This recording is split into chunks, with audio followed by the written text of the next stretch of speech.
se llama aprendizaje Selah, y Selah viene del hebreo, es una palabra muy linda porque pues a mí me encanta y me conecto ahí contigo como amigo, con todo este tema de la teología, la filosofía, y es un tema de hacer una pausa, esa pausa que te llega a la reflexión y decir, ven, hay tanto ruido ahora, todas las ahorita tiramos de aquí. Soy Anderson y bienvenido a un episodio nuevo de Cosmovisión. El día de hoy estoy con un amigo de hace muchos años, de más de una década, y estaremos hablando acerca de neuroeducación. Así que, sin más introducción, vamos a entrarle. Quique Ruiz, de la ciudad de Medellín. Hola Anderson, ¿cómo estás? Gracias por acompañarnos.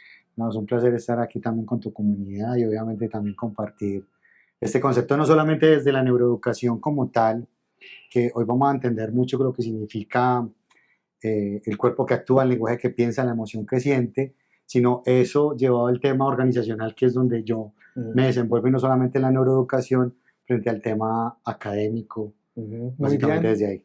Muy bien, y estaremos hablando con lo que está relacionado con el liderazgo empresarial y en diferentes ámbitos, algo que tiene mucho que ver con la dignidad humana, el respeto, la salud mental. Así que no olvides darle suscribirte.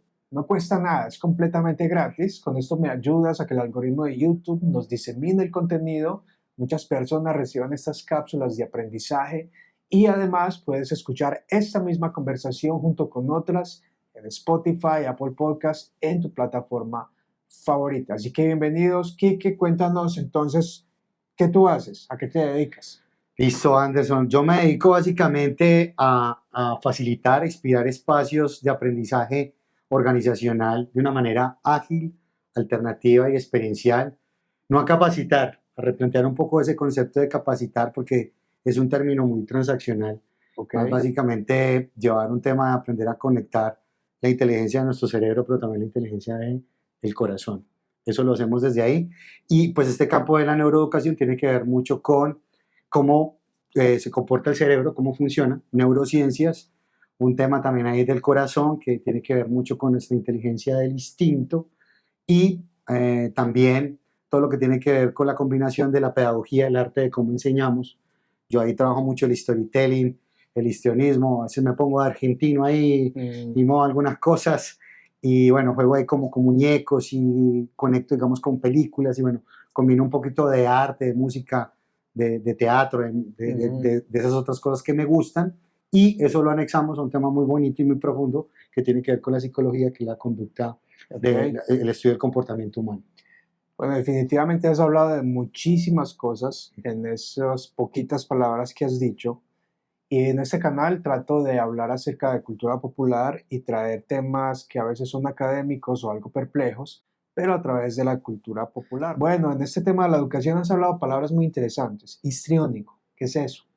Bueno, un poco también de bajar la estructura académica frente al tema de cómo llevas el aprendizaje a otras personas y bueno, así como tú tienes tu marca con Cosmovision, digamos, algo que digamos yo combino, es como ese deber ser de que esa formación nos lleve realmente un llamado a la acción, a querer cambiar esa conducta de cosas que sabemos que no están bien en nosotros y de cómo pueden permear a un trabajo en equipo, cómo puedes realmente llevar a otros a un mejor estatus de lo que realmente están, ¿no? Primeramente, el que está ahí, esa persona que lo interioriza, y los demás. Y pues la marca, digamos, que yo tengo se llama aprendizaje Selah, y Selah viene del hebreo, es una palabra muy linda porque pues a mí me encanta y me conecto ahí contigo como amigo, con todo este tema de la teología, la filosofía, y es un tema de hacer una pausa, esa pausa que te llega a la reflexión y decir, ven, hay tanto ruido ahora, todas las ahorita que digamos de artistas, pero en estos días escribí algo precisamente qué clase de artistas estamos teniendo. Pienso, ¿no?, que son artistas pero con H, porque hartan a todo el mundo. Exactamente, incluso lo es con la música, ¿no? Que es un tema, digamos, monótono, repetitivo, pero que no permite realmente interiorizar música con músicos que nos gustan, ¿cierto? De pronto aquí también con el lado del rock y del metal o la música clásica, ¿cierto? Pero que, digamos, tienen esa posibilidad de llevarnos a una introspección y que eso realmente pueda hacernos reflexionar frente al tema de, venga, ¿cómo lo estamos haciendo?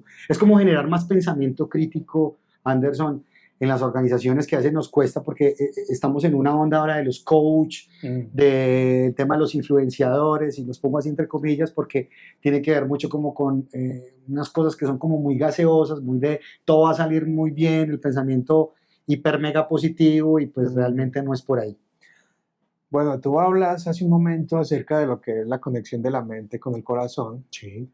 Y en la música, por ejemplo, muchas veces si uno no entiende lo que canta, pues se va a perder de un disfrute superior de la música que sea que escucha. Claro. Por desgracia, creo que en nuestra cultura se entiende que canta, pero aún así disfrutan de cosas que no son muy positivas. Pero Sí. quiero que nos expliques más tu marca y vamos a ponerle en pantalla el Claro. logo de Selah y todo. Explícanos qué significa esa simbología de tu marca. Bien, qué bonito. Bueno, están viendo en este momento, hay un árbol, hay unos prismas de colores, y ese árbol tiene que ver como con la analogía, el símil también de la vida, ¿no? De que la vida no es ni blanca ni negra, es gris. Transitamos por muchos estados emocionales, muchas formas en las que pensamos, no somos la misma versión de lo que vamos siendo con el paso de los años. El Quique de hace 10, 15 años es totalmente distinto en muchos aspectos a los de hoy. Hoy se mantiene una esencia de ese niño, yo creo que tú también lo tienes ahí, Sí, claro. ¿cierto? Pero eso no se pierde. Pero digamos, esos prismas de colores van dando como también un simbolismo de las experiencias que vamos teniendo con los demás. Y esos prismas de colores son como las hojas, los frutos. Y eso es lo que tiene que generar el aprendizaje, frutos. No solamente conocimiento, sino cómo tú llevas eso para que se vuelva sabiduría, y eso cómo lo transmites a los demás. Tiene 3 ramas. Esas 3 ramas tienen un significado también muy bonito, digamos, desde la teología, y para mí significa la Trinidad. Pues, o sea, esto yo no lo hago solo, Anderson. Yo realmente, esta marca mía tiene un significado realmente espiritual, llamémosle un kaleo, un llamado de Dios ahí en griego, y esto lo que hago es porque, sí, Dios lo puso, literalmente, eso es lo que hago. Entonces ahí, tema de colores, el tema del aprendizaje, inteligencias múltiples, neurociencias, y ahí un significado teológico y filosófico muy bonito a partir de replantearnos cómo realmente estamos viviendo. Excelente, Kiki. Vamos a poner aquí en la descripción tu página web y redes sociales para los que quieran conocer mucho más acerca de Selah e involucrarse en este aprendizaje corazón-mente y también la neuroeducación. Selah, una palabra hebrea que si tú lees los salmos vas a encontrarla debajo de algunos párrafos, y es que creo que tiene mucho que ver con no leer por leer o leer tanto como sea posible, sino hacer una pausa, reflexionar, apagar el celular, dejarlo en otra habitación, ponerlo boca abajo y reflexionar. Creo que nos hace mucha falta hoy día ese reencuentro con nosotros mismos. Desde tu conocimiento y experiencia, ¿cómo ves esa parte? Anderson, hay algo muy importante ahí, y bueno, las ponías ahora, no solamente los salmos, sino también aparece en la oración del profeta menor, que era Habacuc. Aparece también ahí 3 veces, de una forma también muy simbólica, ¿cierto? Muy puntual. Yo creo que hoy tenemos muchas formas de hacer pausa, ¿no? La gente lo encuentra a través de las artes marciales. Tuve la oportunidad de entrenar Kung Fu, Wushu, Taolu, Tai Chi. Hay gente que lo encuentra a través de las artes místicas. En fin, hay muchas formas. Pero yo creo que una forma muy bonita hoy, que de pronto puede sonar para otros de una manera quizás religiosa, pero que yo la llevo a un concepto muy profundo, es hacer espiritualidad comprometida, es bienestar. Y esa espiritualidad comprometida pasa no solamente por un ejercicio eclesial, sino pasa más bien o dogmático de religión, sino pasa mucho por el tema de, bueno, ¿quién soy yo? ¿Cierto? Preguntarme cosas, y bueno, no hacerlo solamente desde un tema de mi capacidad intelectual, sino saber de que no estamos solos. Sí, tú dices una espiritualidad que no se limita a lo eclesial. Exactamente. Por supuesto, no es solamente recibir una píldora o una cápsula de espiritualidad los domingos, Sí. y vivir el resto de la semana como si Dios no existiera. Ajá. Y quiero que nos expandas un poco en lo que es la conexión entre el espíritu y nosotros como físicamente. Es decir, tú hablas del cerebro y el corazón, y cómo conectas eso con la espiritualidad de todas las personas. Muy buena pregunta, amigo mío. Yo creo que algo súper lindo ahí, digamos, llevándolo al tema del espíritu, bueno, espíritu neuma, aire en griego, y hay una cosa muy bonita, Espíritu Santo, que viene el Paracletos, Y bueno, obviamente para las personas que también nos están viendo, que nos están escuchando, y podrán decir, bueno, yo no tengo, digamos, ese nivel de profundidad quizás en algo teológico o filosófico, y no, es como explorar, ¿cierto? Yo creo que es asombrarnos, darnos la posibilidad de entrar en esa curiosidad.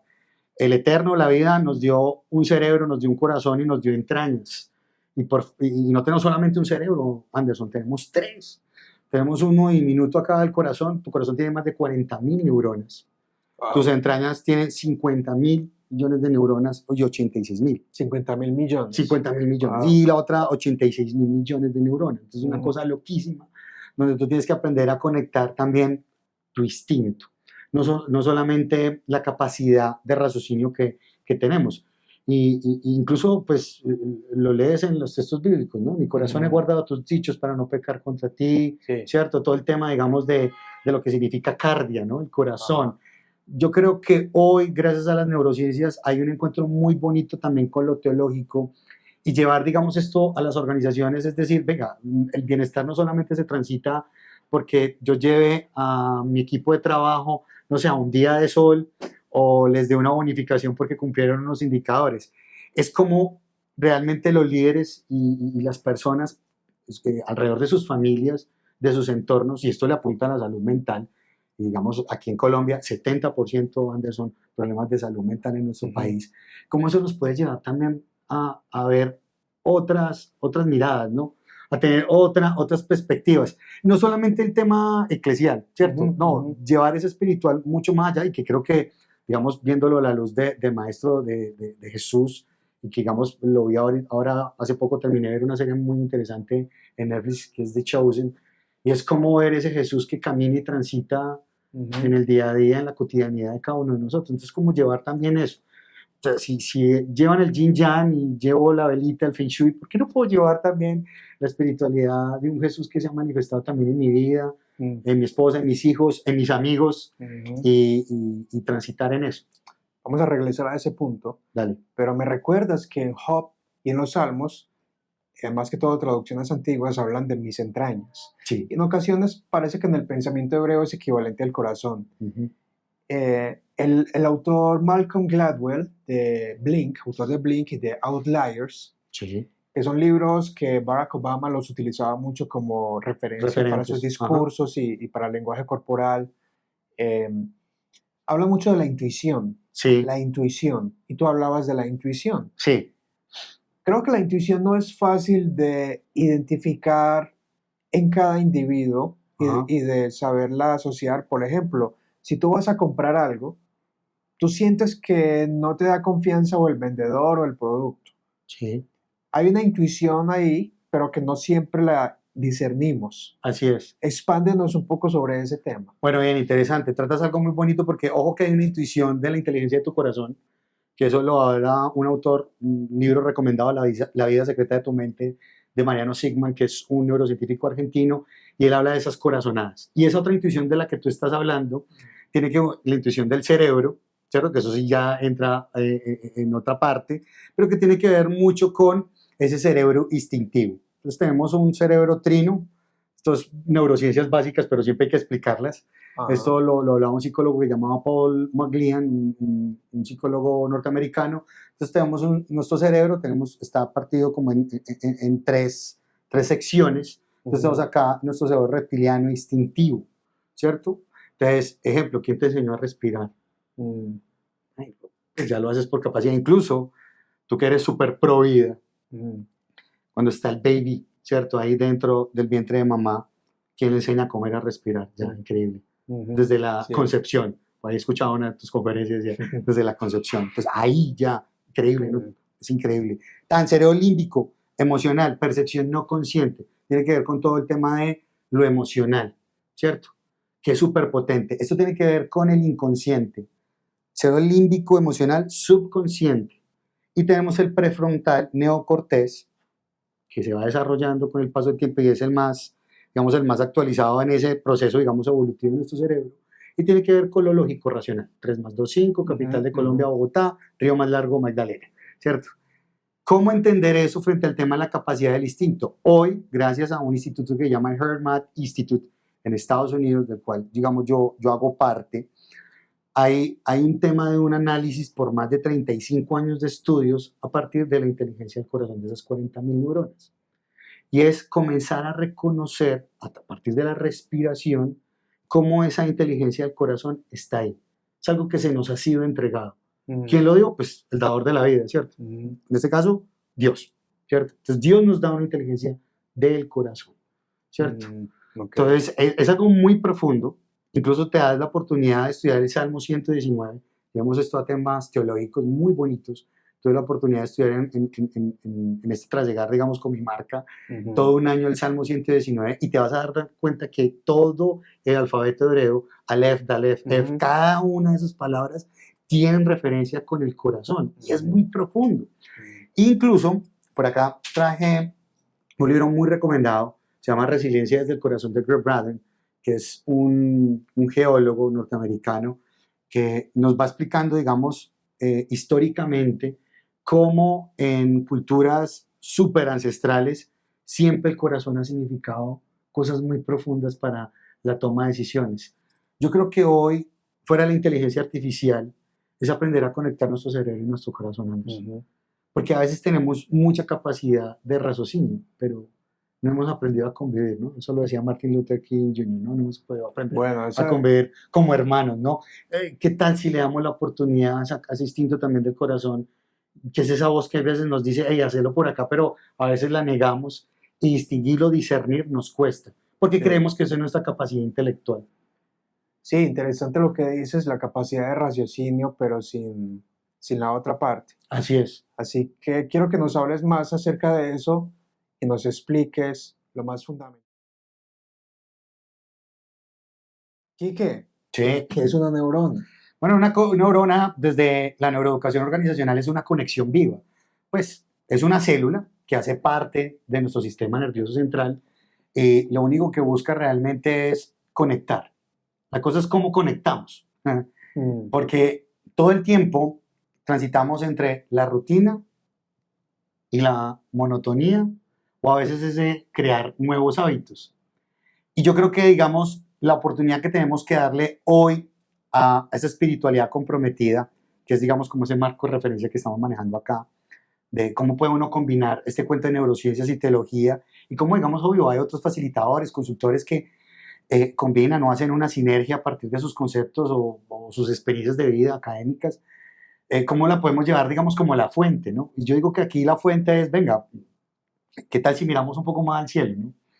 Ajá. Y ese mirar la eternidad también nos permite de pronto quitar ese ruido, que era parte de lo que me preguntabas en un principio, de ese día a día. Entonces yo lo llevo a un tema, es una conexión viva. Obviamente todo el tiempo estamos haciendo conexiones, pero mucho de lo que estamos transitando no está siendo coherente, Anderson. Y la invitación hoy, desde tu canal, desde Cosmovision, desde CELA, desde la gente que nos está escuchando, la invitación hoy es hacer coherencia cardíaca, aprender a conectar cerebro y corazón. Y yo creo que eso nos va a ayudar a entender muchas cosas de las que estamos viviendo hoy como sociedad. Sí. Cerebro y corazón y mirar al cielo. Sí. ¿Cómo conectamos eso con los neurotransmisores? Tú hablas de hábitos. Sí. Somos educados con unos hábitos. Sí. Que típicamente no los pensamos. Vamos, incluso nuestra vida es un ritual a diario. Nos levantamos o miramos el celular o los que nos gusta el café vamos por el café. O hay gente que se queda algunos minutos en su cama o hace sus oraciones. Todos tenemos un ritual. Sí, exacto. Ajá. ¿Cómo identificar hábitos dañinos y malsanos y reprogramar nuestro cerebro? Y estoy entrando al terreno de la neuroplasticidad. Bien, súper chévere. Porque yo sé que esa es una de tus áreas. Sí, no, y entonces es un terreno muy bonito. Ahí súper importante diferenciar, y lo hablamos precisamente hace unos segundos, entre el tema de rutina, monotonía, hábito. Entonces tú tienes, digamos, una rutina. Por ejemplo, la rutina de cepillarte los dientes. Pero tú cuando te estás cepillando los dientes no estás diciendo, me voy a cepillar la molar número 24. Nada, lo haces ya en automático. Cerebro instintivo. Ya lo haces. Pero cuando tú vas a generar un hábito, ejemplo, salir a hacer deporte, tener una rutina de lectura, estudiar un idioma, entonces tú sabes que tienes que implicar tu cerebro límbico. Y ese cerebro límbico alimenta esa capacidad de raciocinio. Ahí entra un tema de generar rutinas que van a implicar muchas veces, perdón, dolor, despertarte temprano, salir a hacer lo que dijiste que ibas a hacer, si ibas de pronto a hacer deporte o ibas a sacar un tiempo para hacer no deporte, perdón, sino estudiar algún idioma o algo que tú estés generando en tu vida, eso va a implicar un esfuerzo. Entonces ahí viene algo muy bonito y es la energía del cambio. Y en ese tema de neuroplasticidad entra mucho la energía. Y ahí apunto algo muy profundo y es lo que no pasa por el cuerpo, no pasa por la mente. En neurociencias hablamos de mente como pensamientos y emociones. Pensamientos y emociones. Ahora, ¿qué consejo le darías a la gente para generar esos cambios con hábitos pequeños? Y luego quiero que hablemos de cómo aplicamos eso al liderazgo. Cómo inspirar para generar ese cambio. Sí. De manera de que no terminemos hablando solo de ideas complejas o utópicas, sino de cosas prácticas. Sí. El cambio tiene que tener una intencionalidad, pero el cambio va acompañado de emoción.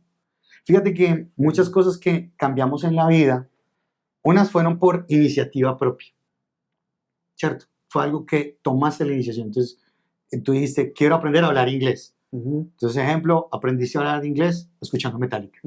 Sí. Pero la emoción alimentó eso en tu vida. ¿Y eso lo generaste qué?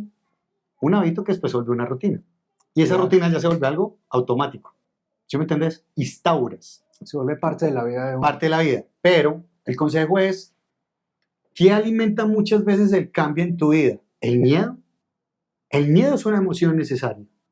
Lo que pasa es que hoy, Anderson, en el medio corporativo organizacional, que es donde yo me muevo, queremos generar cambios en una organización, en un líder, en un equipo, por presiones, bien sea de la cajita registradora, porque hay que facturar más, o porque quiero presionar a ese líder y le digo, usted tiene que cambiar eso. Pero ¿cómo va a cambiar si de pronto en su historia de vida no ha reconocido su historia?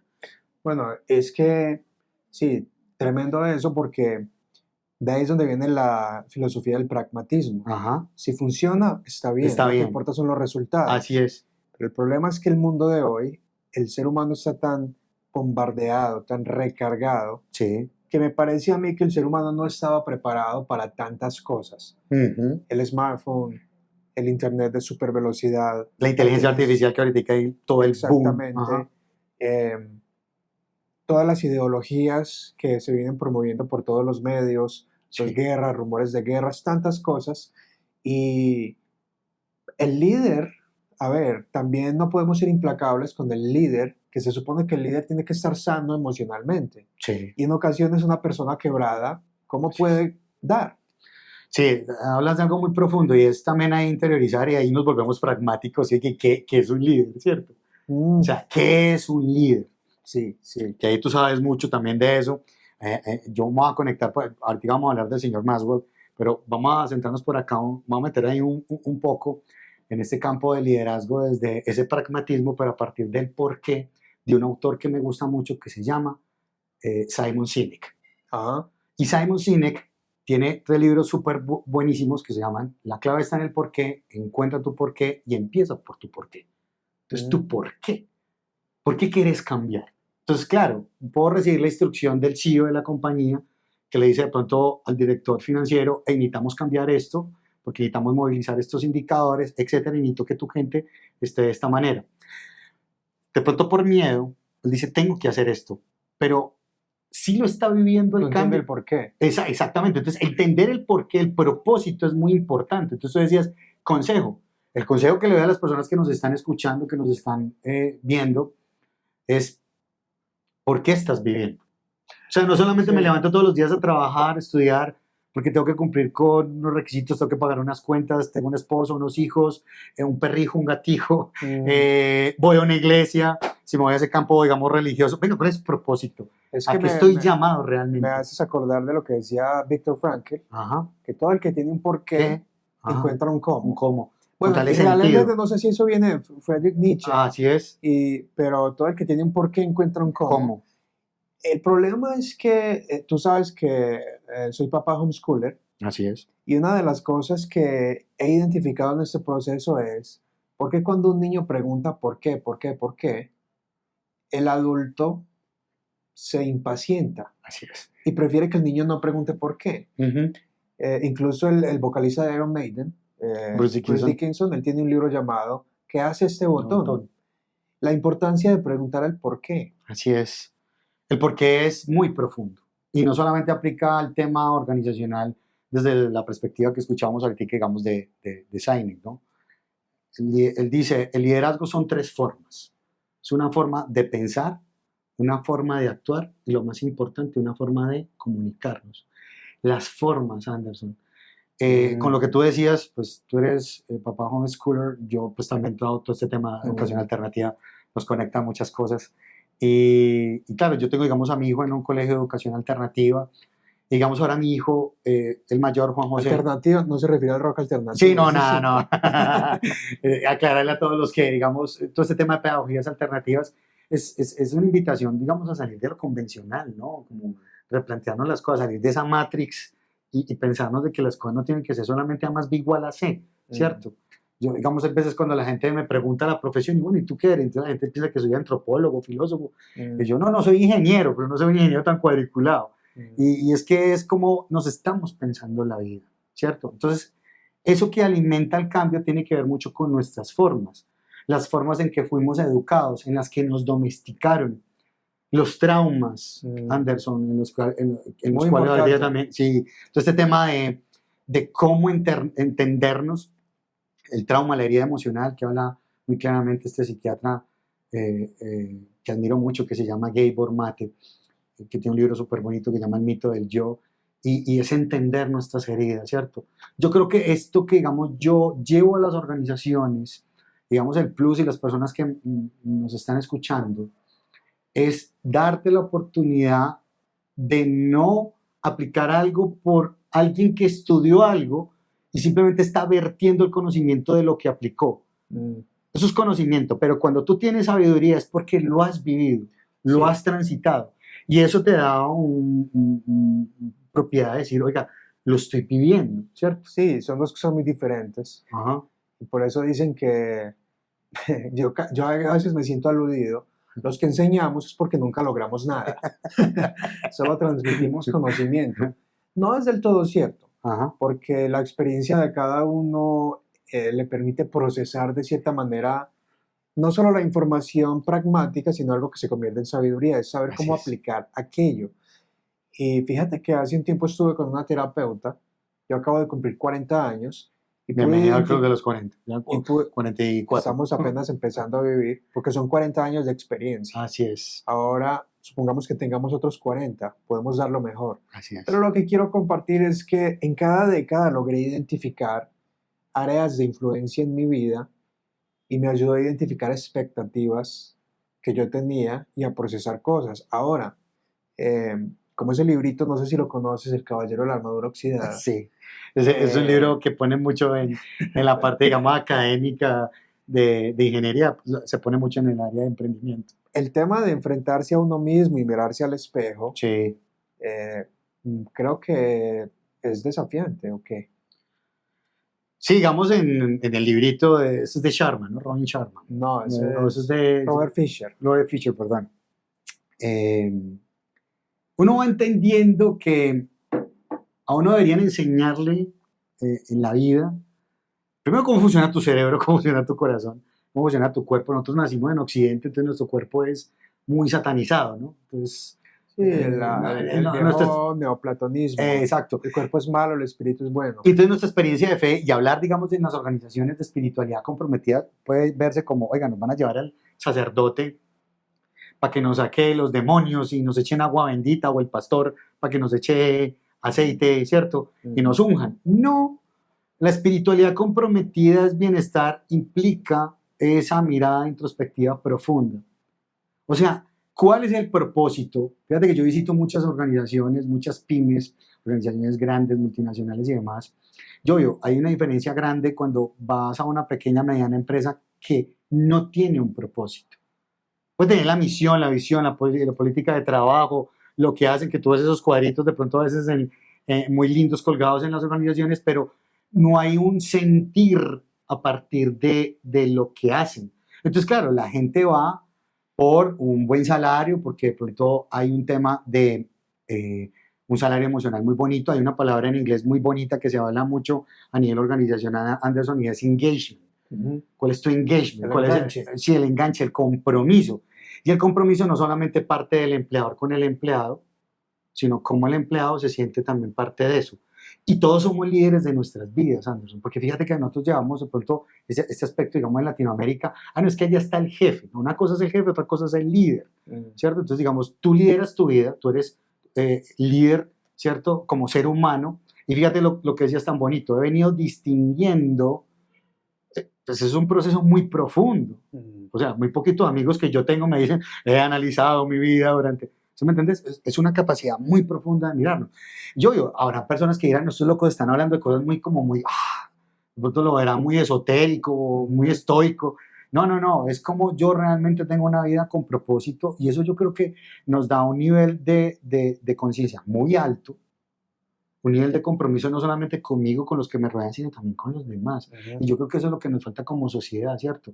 Entendernos más para poder conectarnos de una mejor forma con el otro. Y a veces creemos, con este tema del bienestar, que es un tema de siempre estar bien, ¿no? Y yo sí que he aprendido mucho del dolor de este transitar también, de no siempre de una forma cómoda. Bueno, y vamos a hablar acerca de esa parte de enfrentar nuestros desafíos a diario y el dolor. Y quiero que hablemos más de liderazgo. Bien, perfecto. Es una palabra que me atrevería a decir es bastante manoseada.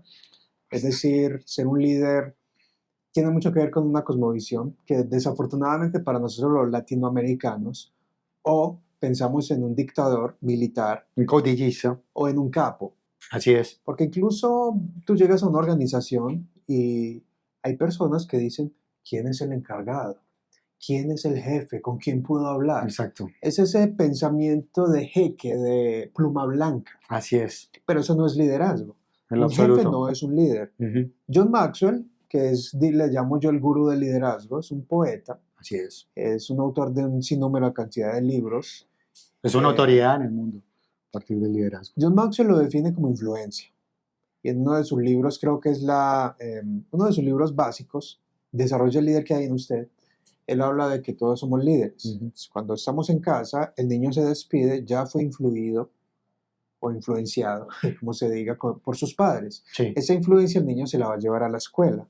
Sí. Ahora, después de mucho tiempo, la verdad, de leer a Maxwell, creo que su óptica de liderazgo se reduce a carisma. En otras palabras, me parece muy influenciado por cómo ganar amigos e influenciar en las personas de Carnegie, sí. en donde básicamente hay que decirle que sí a toda la gente. Pero hay otra parte del liderazgo donde no necesariamente es así. Háblanos un poco de tus talleres de liderazgo, cómo ayudas a alguien que tiene un liderazgo potencial a ejercerlo orgánicamente. Bien, perfecto. Primero, Anderson, entender que ese liderazgo implica trabajar mucho nuestra esencia, ¿cierto? Lo que somos, lo que hemos construido. Fíjate que ahorita hablabas de Maxwell desde el tema del ejemplo, del papá con el niño, neurona espejo, si llamamos eso en neurociencias, y aprendemos a partir del ejemplo, de lo que observamos. La palabra evoca, el ejemplo arrastra. Hoy, digamos, en este tema, digamos, de liderazgo y desde lo que yo trabajo en neuroeducación organizacional, es entender primero mucho lo que hemos construido como sistema de creencias. Y ahí comienzo con esas capacidades que tenemos analizando tus dominancias cerebrales, tus inteligencias múltiples, y a partir, digamos, de unos diagnósticos y unas cosas que yo, digamos, voy trabajando, esto muy anclado haciendo un paralelo con storytelling. Ahí hago una muy buena mezcla, digamos, de pedagogías para ir llegando como al meollo del asunto, para que esa persona vaya interiorizando lo que hablábamos ahora en un instante, su historia. La historia del liderazgo comienza por lo que vimos de papá y de mamá, de ese referente que vimos en casa o no vimos en casa, porque pues no todos crecieron propiamente en una casa con papá y mamá, claro. Algunos en un internado, quizás un abuelo fueron abandonados, ¿cierto? Pero esos fueron tus referentes. ¿Cómo lo vas llevando?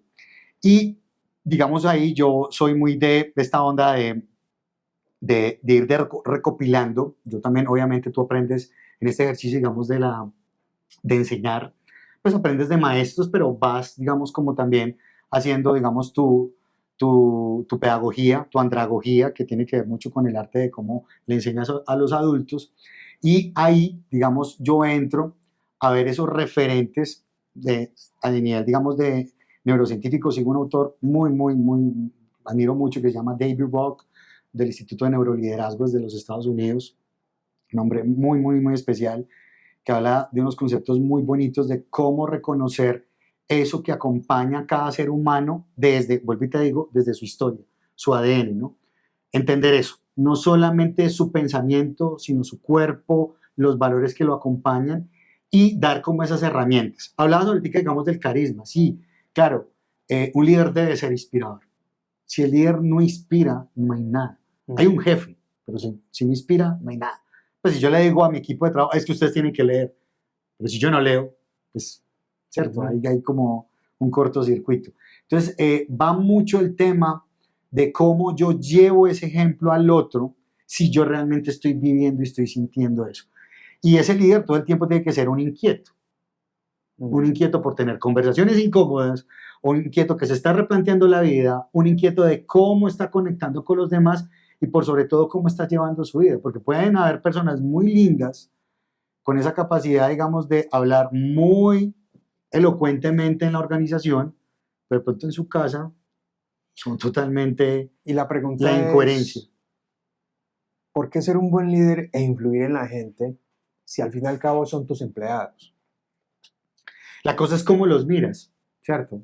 Es que no pueden ser simplemente empleados porque hacen parte de una nómina empresarial, tienen un salario y no hay más, sino cómo los ves como esos colaboradores, esos stakeholders que se vuelven estratégicos para cumplir ese propósito.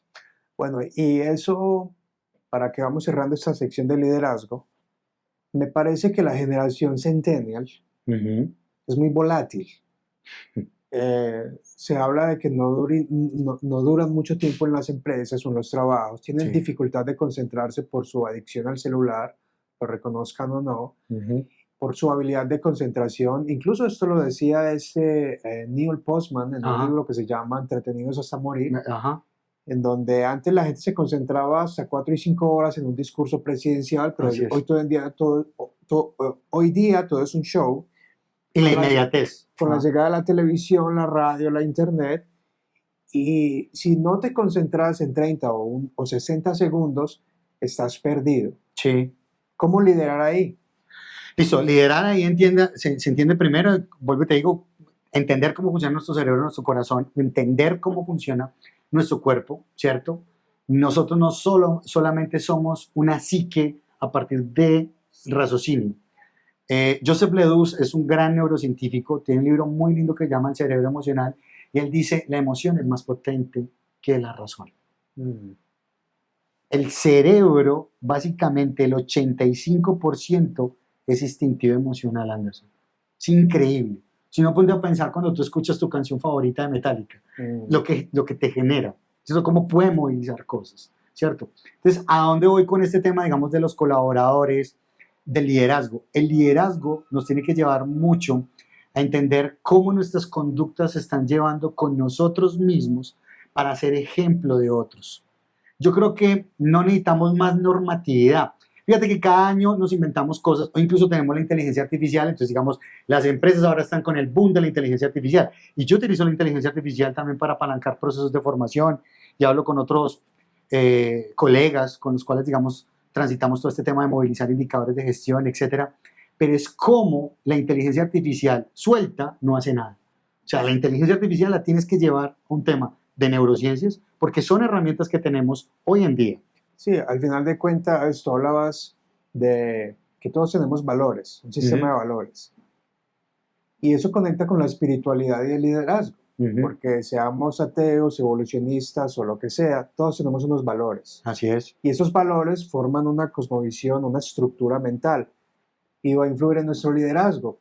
Pero yo creo que para cada uno de nuestros televidentes, encontrar un referente, alguien que lo inspire, puede ser su cantante favorito, un autor, un actor, Así es. un predicador. Tienes que tener a alguien que tú veas, yo quiero ser así. Porque cuando tú ves a alguien que tiene cosas parecidas, tú lo admiras. Claro, y ahí entra lo que te digo, ahí entra la emoción, porque dices, wow, es un referente. Entonces hay una conexión de amor, de pasión, ¿cierto? Y eso te lleva a buscar, digamos, esa capacidad de decir, hey, quiero ser como esta persona o es un marco de referencia para lo que yo quiero ser. Finalizo con esta frase de Paul Ekman: maximizamos nuestras emociones para tener la mayor experiencia de vida. Bueno, leo para ustedes Resiliencia desde el Corazón, página 103, Greg Braden. Dice así, abro comillas, encontrar otros individuos dispuestos a aprender juntos y compartir el mayor valor que cada uno de ellos le otorga a la vida cotidiana siempre ha sido saludable, pero hoy es vital. En este tiempo de extremos, la resiliencia que desarrollamos como personas cobra aún mayor efectividad y fuerza cuando la pueden aplicar la familia, los amigos y los vecinos. Parece un texto súper bonito, Anderson, porque hoy la invitación no solamente a la vida organizacional, en el campo en el que yo trabajo o en el tuyo, con todo el trabajo que haces a través de tu canal, de Provida, de cada uno de nuestros llamados y todos los que nos están observando, es a conectarnos con la vulnerabilidad. ¿Qué es para ti la vulnerabilidad? Bueno, ser vulnerable es a veces mostrarme tal como soy, Así es, hablar de mis debilidades, errores, pedir disculpas. así es. Y eso es para mí ser vulnerable, es decir, el estereotipo del Superman que no le entran las balas no es de verdad. O Y sea, fíjate, y ese solo de Superman que tú dices, abunda en las organizaciones, porque es el que todo lo sabe, es el más fuerte y no tiene oportunidad realmente de demostrar sí, últimamente he lo que él es. estado reflexionando en la filosofía existencialista, John Súper. Paul Sartre, y él habla de ser auténtico. Creo que el hombre auténtico, aunque su filosofía dice que él mismo define sus reglas, el Sí, hombre auténtico no le da pena salir a la calle despeinado porque eso es él. sí. De hecho, por eso el heavy metal era así, Ujú. porque querían una autenticidad, es decir, una vida no conforme. Creo que el ser conforme nos lleva a negar nuestra propia vulnerabilidad. Ser vulnerable es bueno, porque, mira, cuando estamos en un grupo y nos mostramos vulnerables, muchas personas, Sí, puede que lo expresen o jamás lo digan, van a decir, pensé que yo era el único, ahora sé que no soy el único. así es. Y la historia de él me ayuda. Ujú. Y creo que a nivel organizacional y a nivel pues, familiar es necesario. Y hoy marca la diferencia. Fíjate que hoy en día hay una investigadora que se llama Brené Brown, entonces tiene un libro súper bonito que se llama Los dones de la imperfección, y ella viene estudiando la vulnerabilidad hace más de 25 años. Y se conecta con eso que tú decías, mostrarse. Ella dice que es exposición emocional, es incertidumbre, es riesgo. Mm. Hoy las organizaciones, la vida nos invita a conectarnos con la vulnerabilidad. Y como hemos venido hablando de cómo generar también esos espacios de espiritualidad comprometida, pues hermano, como amigo, ¿cómo ha generado esa espiritualidad comprometida? Es bienestar y no solamente religión. Ujú. Sí, hace rato mencionaste a Jesucristo. ¿Qué más vulnerable que Jesucristo? No recuerdo otro profeta o iluminado que diga lloró, o sudó gotas de sangre, o se quedó callado y fue como el matadero. Creo que es un gran ejemplo. En mi caso, desarrollar pequeños hábitos. Trato de escribir mucho, pensamientos, a veces escribo solo palabras, pero el escribir me ayuda bastante. Andas con una agendita, pues que dice de pronto en el celular, en tu No, por lo computador. general tengo una agenda especial para ello, Sí, en donde escribo cosas. Si estoy muy molesto con alguien o con algo, lo escribo ahí. Si quiero hacer algo, lo escribo ahí. Creo que escribir, dice el psicólogo Jordan Peterson, ajá, escribir nos ayuda a pensar pensar, 2 veces. así es. De manera que escribir, identificar algo que me apasione. ¿Qué me apasiona a mí? Me ayuda a liberar mi ansiedad. La música, una serie, hacer ejercicio. Ejercicio. no sé, momentos de soledad, reflexión, desconéctese. Así es. Deje los dispositivos electrónicos a un lado Así es. y esté con usted mismo, haga sus oraciones, leer las escrituras, incluso leer en general. Es decir, hay algo que la imagen no nos ofrece. La imagen no estimula nuestra imaginación porque ya nos da todas nuestras respuestas. Así He es. visto padres que le dan a los niños de 5 o 7 años de edad un celular. Le está destruyendo su cerebro. Tú sabes más de esto que yo, pero el Claro. cerebro se forma hasta que están más grandes. Así es. De modo de que estimular la imaginación a través de la lectura es necesario. O sea, quizás más que necesario, es muy beneficioso Ajá. para pensar más. Es decir, desafortunadamente nuestro mundo y nuestra cultura quiere dejar de lado, menospreciar al niño que quiere preguntar o que quiere pensar más. En otras palabras, el niño que pregunta por qué o que ve el mundo distinto o que lo trata de hacer sentido, que no entiende el doble sentido, que trata de entender la gente por qué se comporta, o no le dicen que es inteligente, porque para el mundo de hoy todo el mundo es igual, pero eso no es cierto. Entonces, identificar quién eres, esos son procesos pequeños. Identifica un podcast que te guste. Hay gente que le gustan los de crímenes, o los de horror, o historias, o de libros. Tú hablabas del storytelling. Ajá. El contar historias, nuestra vida es una historia. Todos tenemos una historia. Jesús contó todo el tiempo historias. Escribe tu propia historia. Y fíjate que acabas de hablar hay un punto de encuentro con lo que contabas, y es la lectura. Generar espacios de espiritualidad comprometida no comienzan por el discurso de Anderson, tienes que ser un mejor líder. De pronto eso puede ser motivación, ¿cierto? Pero la otra persona percibe, realmente lo está haciendo por obligarme porque tengo que mover el indicador de gestión, llevándolo al plano organizacional, o realmente si le pregunto a Anderson, hey Anderson, ¿cómo va tu vida? ¿Cómo están tus cosas? ¿Cómo estás transitando? Y hay una pregunta muy sencilla, ¿cómo te sientes? Exactamente. Y a veces lucho con esto de la palabra mejor, me prefiero distinto. Aquel es mejor que al otro. Tal vez no, es diferente. Sí, las apariencias siempre engañan. Y ahí, en el tema de la lectura, fíjate que los imperios, las culturas, lo que hemos construido como historia de humanidad, ¿cierto? Parte del libro. O sea, Bueno, la lectura, sí. En la lectura realmente podemos consagrar el tema de la espiritualidad comprometida, porque la lectura nos da la apertura a imaginación, o sea, entender otras miradas, pero también de poder entender qué es escuchar. A mí me encantaba una máxima de Paul Tillich, un teólogo luterano, que decía que el primer deber del amor es saber escuchar. ¡Wow! Sí. Saber escuchar. Fíjate, qué pena interrumpirte, fíjate en eso, digamos, de la lectura. Cuando instauras ese hábito en tus hijos, por ejemplo, ahora mi hijo anda con una onda de la ornitología, estudiando aves, astronomía, pero es porque yo he venido inculcándole ese hábito de la lectura y es súper lindo. También mi otro hijo de 3 años. Y cuando ellos adquieren el hábito, es súper lindo cuando te dicen, hey papá, ¿sabías que? Y te van diciendo otras cosas que tú desconocías, pero entonces comienzan ahí a tener un pensamiento crítico, y ese pensamiento crítico les ayuda a tomar decisiones, a ser más autónomos, pero también a aprender a trabajar en equipo. Nosotros somos una sociedad, y hablo de la latina, poco lectora.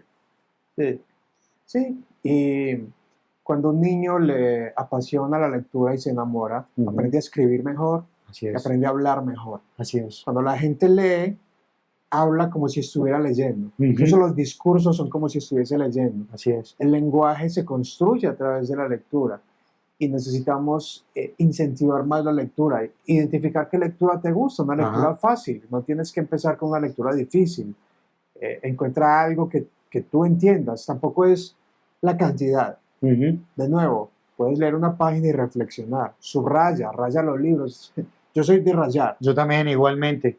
Y fíjate, hay casos de éxitos tan bonitos, digamos, este tema de los clubes de lectura, digamos, desde el tema de neuroeducación organizacional, son súper ganadores porque la gente comienza a cuestionarse. No simplemente por un influenciador, tú sabes que el algoritmo en Instagram, TikTok, pues claro, puedes ver gente muy buena, pero muchos son vendedores de humo, ¿cierto? No digo que todos, no vamos a totalizar porque el lenguaje no lo podemos, ¿cierto?, llevar a los extremos, pero muchos nos llevan a un tema como de consumismo, pero pocos nos invitan a decir, oiga, sí, ¿qué tal si esto lo hiciéramos de esta manera? Hoy hemos citado a muchos autores a partir también de esa espiritualidad comprometida que hemos vivido cada uno de nosotros, pero eso nos lleva a unos puntos de encuentro. Por ejemplo, hoy tener este encuentro como amigos, pero que también la gente de alguna manera dice, oiga, interesante lo que están contando ellos, y eso cómo les va a llevar, digamos, a escarbar, a propiciar lo que yo digo, espacios de ser más curiosos, de replantearse la vida y decir, oiga, es que no todo es absoluto, eso lo podemos hacer de una manera distinta. Y cuando vas al lado del maestro, pues yo creo que es mucho más significativo. Ciencias, resiliencia, liderazgo, educación, hábitos, todos esos son temas que de una u otra manera los vivimos a diario o los ignoramos a diario. Y al principio, precisamente por eso empecé este canal, para hablar de libros, de más, de cultura popular, y expresar cierta cosmovisión o incentivar otra perspectiva, otra óptica diferente, tal vez no mejor, pero sí diferente. El contar historias, nuestra propia historia, todos somos una historia. Así es. Quique, últimas palabras. Invitación a hacernos selah, a hacer silencio, lo más de una manera profunda, no simplemente por hacerlo, ¿no? Incluso ahora hablando con lo de los libros. Ahora mucha gente lee por moda, ¿cierto? Entonces, pues, para que la gente me vea en la estación del metro, o me vea en el Uber, pero yo creo que es hacer un selah y darnos la oportunidad de que lo eterno invada toda nuestra forma de ser, de pensar, de hacer. Creo que eso nos daría o nos da una capacidad de ser más humildes. Yo, digamos, siempre digo, no soy de egos elevados, sino de poder de lo simple, menos es más, menos es más. Ser más mansos, no mensos. Y eso nos da una capacidad también de aprender a discernir estos tiempos. Lo que el mensaje es eso, y cuanto antes aprender a conectar nuestro cerebro y corazón. Quique, gracias por acompañarnos. No, gracias a ti. Es un gusto estar aquí contigo, hermano. Un abrazo para ti. Eres un gran amigo y también muchas bendiciones y éxitos aquí en Cosmovision. Solo queremos la paz. No olvide suscribirse. Vamos a dejar la descripción de su página web, de Selah, sus redes sociales. Si eres líder, quieres ser líder, quieres aprender más de neuroeducación, visita los enlaces de Quique Ruiz. También recuerda compartir, escuchar en Spotify, en otras plataformas. Y hasta la próxima. Soy Anderson. Chao. Chao, chao.